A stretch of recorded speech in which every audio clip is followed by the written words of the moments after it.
Hello everyone, this is Ron from High Tech Legion. This is a part of our Asrock Vision 3D HTPC review, and we are going to look at the BIOS setup utility page. And as you can see, we have some information grayed out, and the information we can change in this page, and the main page, is the system date and the system time. And on the right side, you can see the options that are available whenever you highlight something that you can change. But the grayed out areas are the specifications or Asrock Vision 3D unit, and it has an Intel Core i3 CPU.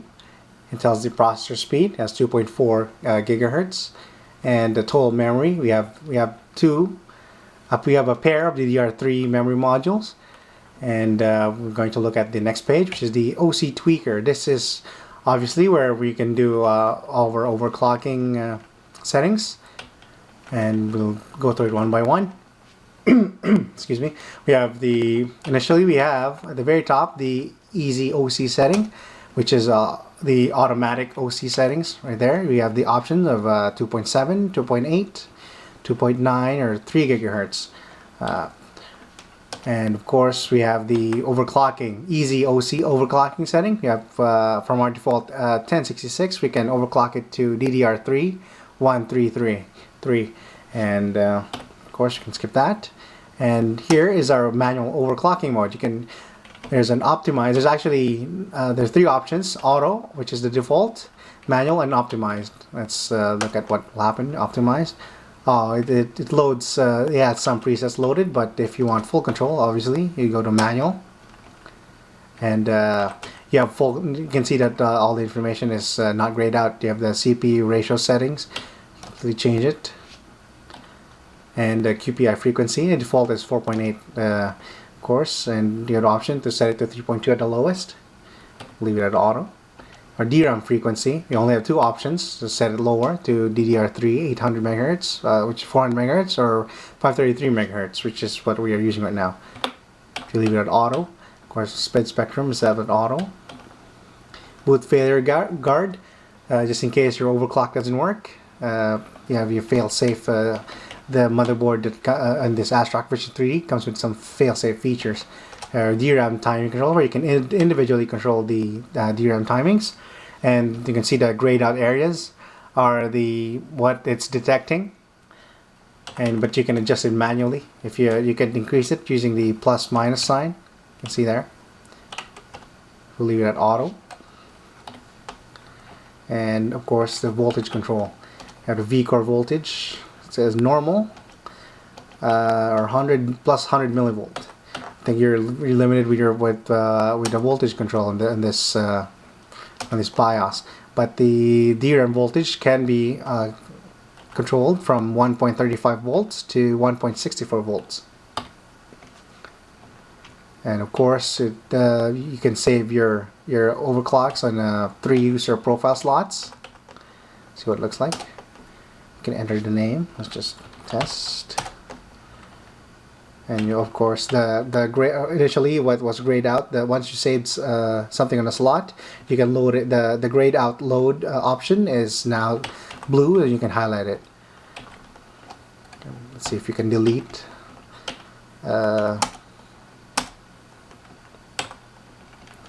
There's really no delete option, but once you save it, it's there. But I think you can easily write over user profile in case you ran out of the 3 slots. And let's go to the next page, which is the advanced tab, and we have the CPU configuration. It has nested options. As you can see, you have the same grayed out option at the top, which shows us the hardware configuration. And we also have a CPU ratio setting, which, if you remember the last page, the OC tweaker also has that option. CPU ratio setting can also be set from here, and can also be set inside this nested tab in the advanced CPU config page. Also, we have C1E state, which is the default is enabled, and the virtualization enabled, and thermal throttling is grayed out. I think its default is enabled. There's no option to disable it at all. You have, of course, several failsafe features. Speed step technology, several C state options. chipset configuration. Of course, you can disable your HD audio or your onboard LAN. And this Asrock Vision 3D comes with this Dr. LAN software utility inside the BIOS. It says here it can help diagnose Ethernet cable status. We actually don't have anything plugged in on our Ethernet status on our Ethernet port right now. So let's see what it comes up with. There you go. It reads the information that if you, just in case you're having problems with that.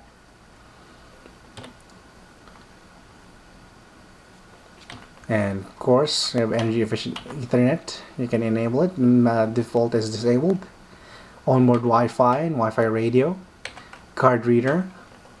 Legacy support is disabled by default. You have the Intel VTD configuration as a nested option. And the MXM thermal support is left at auto default. And we have our ACPI configuration.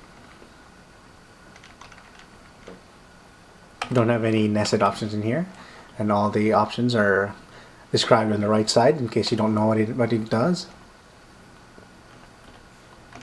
We have our storage configuration. Of course, we only have one. We have the SATA operation mode. Here you have the option of setting to HCI or IDE, or there's a third one, disable it completely. And of course, it detects. We have 3 SATA ports on our motherboard.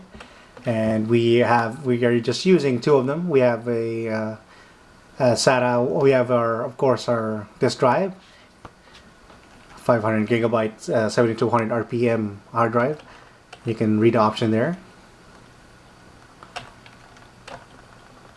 And SATA 2, of course, is not populated, but our third one is our slot loading Blu-ray drive. You can read. You can set the options inside. And the grayed out area again on top is our information, as our hardware information. And of course, the fourth one is for the eSATA slot. The Asrock Vision 3D comes with a powered eSATA slot, and you can it will say if the device is plugged in at the top. It will detect it, but currently we don't have anything plugged in. And you can read you can see that there are what the options are available for the eSATA device that we plug in, just in case. And of course, the USB configuration utility, legacy USB 2.0 support, 2.0 matching rate. Most of these are enabled. Front onboard USB, the Asrock Vision 3D comes with 3 USB 3.0 ports, 2 of them in the front and 1 in the back. They're controlled by actually 2 separate chips. The one is an NEC USB 3 controller, and one is an FS1000, if I recall correctly. Oh, Fresco Logic, if I think for the back. There's a single USB 3.0 controller at the back, and you have the USB remote power on, which is disabled by and USB mouse power on, disabled by default. And you got the BIOS update utility. There's an instant flash option.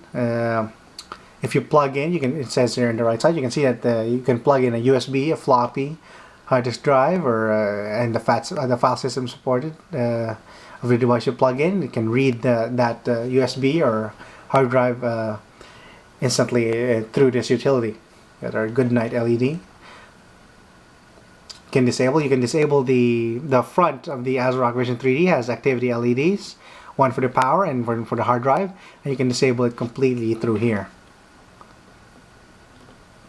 Of course, now next tab is the hardware monitor. So you can see all the options are grayed out except for the CPU fan setting at the bottom, which is a nested option. If you see, the displays our CPU fan speed, which is running at around 2200, 2300 RPM. And the Asrock Vision 3 only has a single fan inside. It has a CPU fan. It has a CPU blower similar to notebooks, but it's a little bit thicker. And of course, we have our CPU and motherboard temperature right there, and our CPU fans, and of course the voltages for the 3.3 and the 5 volt. And of course, we're going to go inside the CPU fan setting. Right now, it's set at automatic mode. Full on I'm guessing would be for the CPU. Of course, the blower fan to run at full speed, which should be very loud, but you don't need automatic mode should suffice for most operations. Of course, in manual mode, you can set it. You can set the target CPU temperature to whatever maximum you want, and you can set the target fan speed to several levels from 1 to 7. Right now, it's the default for the manual setting is level 4, which is the very middle option. The target CPU temperature is right now. It's currently set at 70 degrees Celsius. That's it. Basically, the motherboard tells the fan to keep it running at 70 degrees Celsius, and if it goes over that, to of course run faster, and leave it in automatic mode. And of course, the next tab is the boot settings tab. We have some options at the bottom, but at the very top one, we have a nested option, the boot settings configuration. We have the full screen logo, or it shows up the Asrock logos. Enabled the boot logo auto. Boot from onboard LAN is currently disabled, and of course the num lock enabled is on by default. Sorry. Outside that, we got there, of course, similar to what we already have, like we can previously see in this ACPI configuration and the storage configuration.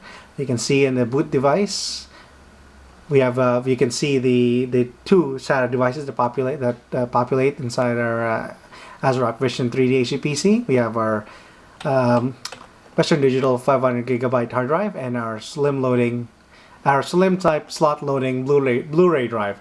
You can choose which one you want to boot first. So here, of course, in case you have two hard drives installed, you can choose which one has priority first.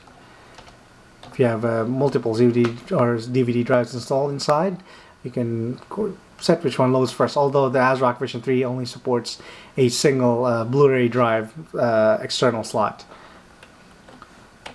Okay, next tab is the security option, where you can set a password. You can set a supervisor password or change it. And on the top, there are grayed out areas for what are the current settings. And of course, the exit tab, so that we can save, discard, and either load the defaults, or there are actually some presets that are already stored in here as well. You have the performance setup default and the performance setup HDMI mode.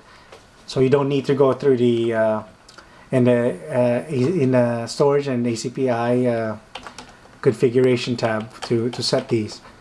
There's also a power saving default, and it says here these actually have shortcuts. At the beginning, during boot time, you can just hit F6 on your keyboard, and it will load this setup default in the BIOS. And now let us discard changes and see. I'm going to grab my stopwatch and measure the boot time for the Asrock Vision 3D. It is important for HTPC users to gauge and to have an HTPC that has a fast boot time. So it'll be good to measure that. So we'll go hit discard changes and exit. And let's see how fast it boots. It boots from the BIOS to Windows. Okay.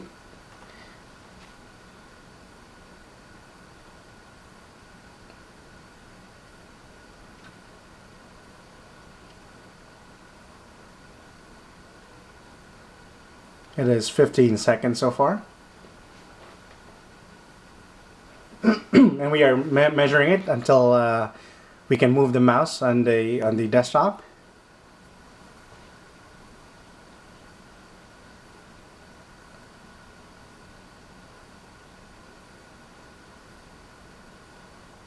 And of course, all our softwares are loaded. Currently at 39 seconds. And there you go. We have 42 seconds for everything to be loaded. We actually have all the we have some of the typical software we have installed here already. It's not just a bare bones Windows install. We have Steam and our Blu-ray player software. We have a CyberLink Power DVD and several games installed and several benchmarking software. That is actually from the BIOS, but we are going to measure the time again from a cold boot.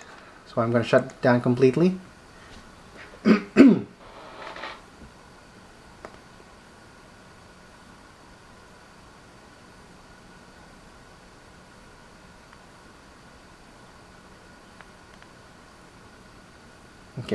I'm going to let it sit for a bit. While okay, it should be good enough. I'm going to set my stopwatch, reset my stopwatch, so that okay, there we go. Completely, there's no more signal coming in from our HTPC. And press the power button at the same time as my stopwatch and measure it.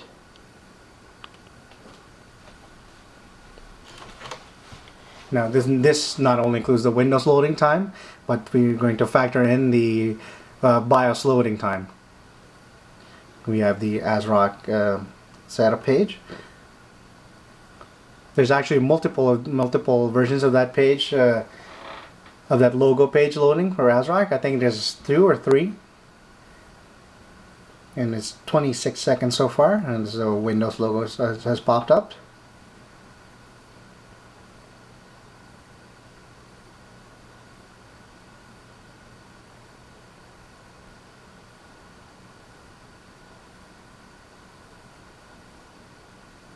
"45 seconds.